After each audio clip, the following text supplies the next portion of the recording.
तो ना इधर ना उधर, सीधे मुद्दे पर नजर। और क्या है आज की खबर, आप देखना शुरू कर चुके हैं न्यूज 18 आपके पुनीत के साथ, और मेरे साथ मेरी सहयोगी मनु मौजूद हैं। और आज हम बात करने वाले हैं दिल्ली की। जी हां, दिल्ली में सरकार का गठन हो गया, मुख्यमंत्री ने शपथ ले ली, मंत्रियों ने भी शपथ ले ली, मंत्रियों के विभागों का बंटवारा भी हो गया।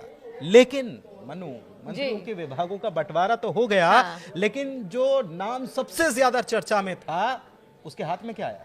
बिल्कुल, और यही अब चर्चा का विषय है, यही विश्लेषण का विषय है। इसीलिए हम लोग भी साथ में बैठ गए हैं चर्चा करने के लिए कि प्रवेश वर्मा के साथ हुआ क्या। बिल्कुल, क्योंकि 8 नवंबर ये वो तारीख है जब यहाँ पर काउंटिंग हुई थी, और जैसे ही जीत दर्ज की थी प्रवेश वर्मा ने, तो आपको याद होगा कि किस तरीके से चर्चाएं शुरू हो गई कि भाई मुख्यमंत्री बन सकते हैं, क्योंकि नई दिल्ली वीवीआईपी सीट है। और यहाँ पर इतिहास बताता है कि जो भी नई दिल्ली से जीतता है, अरविंद केजरीवाल शीला दीक्षित को हराए, बन गए मुख्यमंत्री। प्रवेश वर्मा की चर्चा होने लगी, 8 से लेकर 20 तारीख तक आ गई, चर्चा होती रही। 19 को हालांकि फिर ये समझ में आ गया कि रेखा गुप्ता बन रही है, लेकिन जो 2 नंबर की पोजीशन होनी चाहिए थी वो भी प्रवेश वर्मा को नहीं मिली। अगर पोर्टफोलियो आप देखें, बड़ी खबर यही है। नहीं, खबर ये आई थी कि उप मुख्यमंत्री उनको बना रहे हैं। हाँ, असल में नितिन गडकरी की तरफ से एक्स पर ये पोस्ट किया गया था, बकायदा ये जानकारी दी गई थी। और जैसे ही हम लोगों ने भी फ्लैश की, उसके बाद पता लगा कि नितिन गडकरी ने भी वो डिलीट कर दिया है पोस्ट। हाँ। और उसके बाद जाहिर तौर पर ये पीछे की चीजें समझ में आती हैं, बीजेपी के अंदर खाने क्या चल रहा है। लेकिन कुल मिलाकर डिप्टी सीएम का भी पद नहीं मिला, और पोर्टफोलियो में भी, जिसे मलाईदार कहते हैं ना पोर्टफोलियो, कि एक अच्छा पोर्टफोलियो जिससे आपको समझ में आता है कि हाँ इस मंत्री की इतनी साख है, प्रवेश वर्मा वहां पर भी नहीं रहे। प्रवेश वर्मा हाँ। कुल मिलाकर पीडब्ल्यूडी ने मिला है। और जरा पोर्टफोलियो के बारे में हाँ, मैं वही बता रहा हूँ कि मंत्रियों के विभागों का जो दिल्ली में बंटवारा हुआ है, देखिए सीएम रेखा गुप्ता के पास वित्त विभाग से सबसे ज्यादा पैसा इंपॉर्टेंट होता है। बिल्कुल, और वित्त विभाग रेखा गुप्ता के पास है। प्रवेश वर्मा को पीडब्ल्यूडी और जल मंत्रालय का जिम्मा दिया गया है, लेकिन आशीष सूद जो हैं उनको गृह भी दिया गया, ऊर्जा भी दिया है, और शहरी विकास मंत्रालय, यानी दूसरे नंबर पर आशीष सूद आ गए हैं। बिल्कुल, आशीष सूद का नाम चर्चा में नहीं था, मैं आपको बता दूं, कल सुबह से चर्चा में आया है। कल सुबह से चर्चा में आया, और उसके बाद पावर भी मिलती जा रही है। तो देखिए, यहाँ पर मीडिया में कहा भी जाता है कि मीडिया में जिसका नाम चर्चा में ना आए वही मुख्यमंत्री हो जाता है। हालांकि इस बार चर्चा जो थी, संभावना थी, वही मीडिया की काफी हद तक सही साबित हुई। महिला मुख्यमंत्री बन गया रेखा गुप्ता, जिस तरीके से न्यूज 18 लगातार ये कहता रहा, वो सही साबित हुआ। लेकिन प्रवेश वर्मा को लेकर जाहिर तौर पर मुझे लगता है कि अब मीडिया में ये खबर सुर्खियां बनने वाली है, और इसका विश्लेषण मुझे लगता है हर जगह सोशल मीडिया पे भी लोग देख पाएंगे कि आखिरकार प्रवेश वर्मा जो कभी मुख्यमंत्री के रेस में थे, वो पोर्टफोलियो में भी पिछड़ गए। इसके पीछे की वजह क्या समझ पा रहे हैं? देखिए, वजह कुछ भी हो, अभी तो इसका बहुत ज्यादा विश्लेषण करना होगा। बहुत राजनीति के जानकार जो हैं वो विश्लेषण करते हैं। लेकिन एक चीज है कि बीजेपी सबको कंट्रोल में रखती है, और अनुशासन में भी रखती है। दिलचस्प बात ये देखिए, मैं आपको याद दिलाऊं, मध्य प्रदेश की बात, छत्तीसगढ़ की बात, आप राजस्थान से आते, राजस्थान की बात करें, ओडिशा की बात करें, या किसी भी राज्य की बात करें जहां पर मुख्यमंत्री का चयन होता है, बीजेपी एक तो चौंकाने वाला काम करती है। डॉक्टर मोहन यादव जो कि मुख्यमंत्री हैं, वो चौथी पांचवी पंक्ति में थे, उनका नाम निकलकर सामने आ गया। मोहन यादव, नायाब सिंह सैनी, भजनलाल शर्मा। आप चूंकि मध्य प्रदेश कवर करते हैं, हम राजस्थान कवर करते हैं, हरियाणा हमारे पास नहीं है, आप ये सब देख लीजिए। विष्णुदेव साय जिनको माना जाए, लेकिन पहला आदिवासी मुख्यमंत्री वहां पर भी दे दिया। उधर ओडिशा में भी चौंकाने वाला नाम सामने है। तो ये सारी चीजें ये देखिए, यहाँ पर रेखा गुप्ता के लिए कई चीजें फेवर में गई हैं, जैसे कि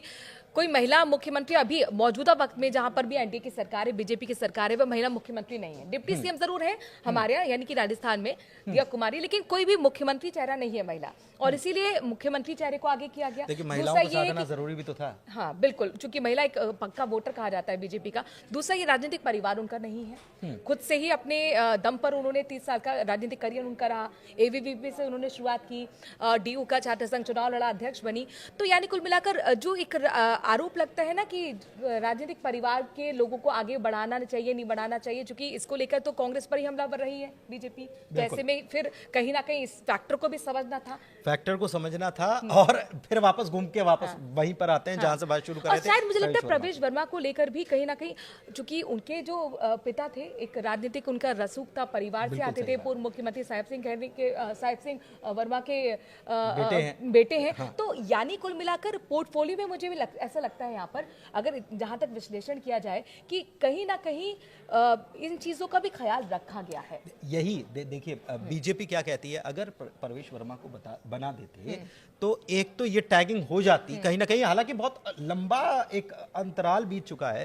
परिवारवाद तो परिवारवाद से तो परिवारवाद एक बहुत बड़ा फैक्टर रहा है जिसपे बीजेपी हमेशा कांग्रेस पर हमलावर रही है, और चाहे प्रधानमंत्री किसी भी मंच पर हो, किसी भी मुद्दे पर संबोधित कर रहे हो, लेकिन घूम फिरकर परिवारवाद को लेकर कांग्रेस को घेर ही लेते हैं। तो ऐसे में कहीं बीजेपी को भी इस तरीके से बैठे बैठाए कांग्रेस को मुद्दा ना मिल जाए बीजेपी को घेरने के लिए, और यही इसीलिए मुझे लगता है कि प्रवेश वर्मा का जो पोर्टफोलियो यहाँ पर डिसाइड किया है, पीडब्ल्यूडी हालांकि इतना बुरा मंत्रालय नहीं, जल मंत्रालय का भी जिम्मेदार मिला, जल मंत्रालय का भी जिम्मेदार, बड़ी जिम्मेदारी। लेकिन पोर्टफोलियो को अगर आप कंपेयर करेंगे, जो 6 मंत्रियों को पोर्टफोलियो दी गए हैं, उनमें प्रवेश वर्मा बहुत पीछे रह गए हैं, और 2 नंबर की पोजीशन जो है वो ले गए हैं आशीष सूद। देखिए, और मैं बता देता हूं आपको, मनजिंदर सिंह सिरसा को उद्योग खाद्य आपूर्ति विभाग मिला, पंकज सिंह को स्वास्थ्य और परिवहन मंत्रालय मिला, कपिल मिश्रा को कानून और श्रम मंत्रालय का जिम्मा मिला, और रविंदर सिंह को समाज कल्याण विभाग का जिम्मा दिया गया। रेखा गुप्ता ने वित्त विभाग अपने पास ही रखा है, वित्त विभाग, और साथ में उन्होंने पहली चेतावनी यही दी थी कि दिल्ली को हिसाब किताब देना होगा पिछली सरकार को, यानी कि 2 टूक, और ये मुश्किल हिसाब किताब का मतलब है 2 फाइलें खुलने का। देखिए, जैसे ही कार्यभार संभाला है, फाइलें खुलने की बात कह दी है उन्होंने कह दिया कि भाई पहले दिन से हमको काम में लगना है, कोई रेस्ट मोड नहीं है, कोई ऐसा नहीं है। सरकार के लिए चेतावनी, यानी मुश्किल है अरविंद केजरीवाल के लिए। बिल्कुल, अरविंद केजरीवाल के लिए मुश्किल है, लेकिन इस बीच बीजेपी के अंदर ही खाने ये देखना होगा कि प्रवेश वर्मा को जो जितनी अहमियत चाहिए थी, जितनी उम्मीद शायद वो कर रहे होंगे, उम्मीद वो कर रहे होंगे कि मुझे इसका, मैं ये जो बड़ी जीत मिली है इसका प्रतिसाद, हर कार्यकर्ता की उम्मीद होती है कि उसे कुछ न कुछ हासिल। जाहिर तौर पर बड़ी जीत थी, अरविंद केजरीवाल को हराया था, बिल्कुल वो चेहरा थे मुख्यमंत्री के, बिल्कुल, और जो कुल मिलाकर यहाँ 12 से 13 साल शासन करके गए हैं। लेकिन परंपरा को जो निभाए वो तो बीजेपी नहीं है। बीजेपी परंपराओं से अलग होकर काम करती है, हर बार चौंकाने का काम करती है, और इस बार 4थी दिल्ली को महिला मुख्यमंत्री के तौर पर रेखा गुप्ता मिल चुकी हैं। तो ये कुल मिलाकर अभी तक का एनालिसिस है। अब हालांकि अब इंतजार करना होगा कि प्रवेश वर्मा का इस पे क्या कुछ बयान आएगा, जिस तरह से पोर्टफोलियो का उनकी बॉडी लैंग्वेज क्या कह रही थी। ये थोड़ा राजनीतिक जो पंडित है उनसे भी हम लगातार चर्चा करते रहे थे। तो जाहिर तौर पर देखिए, जब उम्मीद आप बहुत करते हैं और उम्मीद के मुताबिक आपको नहीं मिलता है, जब जीत आपकी बहुत बड़ी हो, तो कहीं ना कहीं अंदर खाने मायूसी होती है। और जाहिर तौर पर आप पार्टी के कार्यकर्ता हैं, आप सिपाही हैं, तो आपको सबके साथ मिलकर चलना होगा। सबसे बड़ी बात यह है कि सतीश उपाध्याय प्रस्तावक बनते हैं, प्रवेश वर्मा प्रस्तावक बनते हैं, बिल्कुल। और जब आप प्रस्ताव रखते हैं तो आप समझ जाइए, मुझे एक गट फीलिंग की कोशिश, देखिए बीजेपी की रणनीति रही है कि कहीं मनमुटाव ना हो जाए, कहीं किसी से छिटक ना जाए, इसके लिए प्रस्तावक के रूप को उन्हीं को आगे किया जाता है जिनसे ज्यादा उम्मीद पार्टी के कार्यकर्ता लगा रहे हैं। कल जब ये बातें चल रही थी ना कि उनको डिप्टी सीएम बनाया जा सकता है, तो मुझे एक अंदर से ये लग रहा था कि आपने प्रस्तावक बना दिया ना, तो जब आप प्रस्तावक बनाएंगे तो शायद आपके कंधों पर ही जिम्मेदारी हो गई। हाँ, तो फिर आपको दूसरी जिम्मेदारी जो है उससे शायद दूर रखा जाए। खैर, कुल मिलाकर अभी तो विभागों का बंटवारा हो गया, अब आगे सरकार कैसे काम करती है इस पर नजर बनी हुई है। फिलहाल इस चर्चा में इतना ही, दीजिए इजाजत, धन्यवाद।